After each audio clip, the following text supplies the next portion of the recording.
before we actually get to doing anything, let's hear from the folks who want to talk. Ms. Lopez? Yeah, mic right over there. And test that mic to make sure it's working from that location. We'll adjust the sound for you. Hello? Are we on? It's working. Yes, we're on. Thank you. Good afternoon.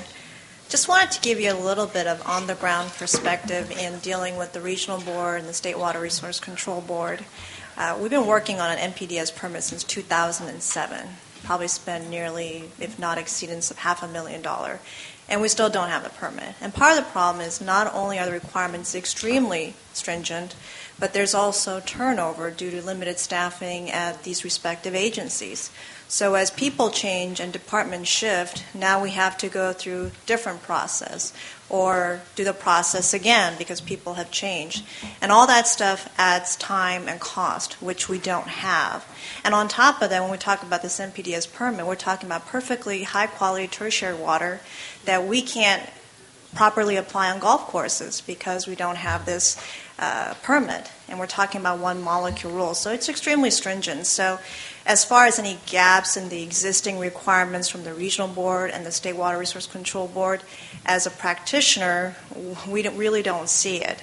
If anything, it is overly stringent at times and prevents us from following state policies such as utilizing recycled water for irrigation of golf courses. And everything costs money. We like to believe that when we're asked to do something, there is some funding source, or that the agencies that's making these requirements understand our financial constraints. But we have not seen that yet, unfortunately. We're asked to do a requirement, and we have to go out seeking those funding. And if you're fortunate enough to get grants, great. If you get a loan, if you don't have the matching, you still have to turn that away. Otherwise, it falls directly on the backs of the ratepayers. So in reality, as so many agencies are competing for funds, especially in rural communities, it is extremely difficult to keep up with the requirements.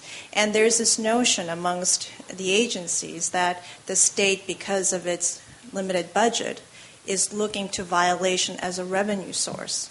So when you don't do something, not only do you have to spend money to meet those requirements, but in the meantime, you're paying hefty fines until you get it right. So you're spending in two different directions.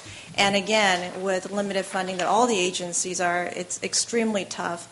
And some of the infrastructure needs that we have as replacing pipelines that are aged, those have to be deferred until they burst because we're trying to keep up with these regulatory requirements and keep up with the fines. I think redundancy is an important concept. But in this venue, redundancy translates to additional process and time and money.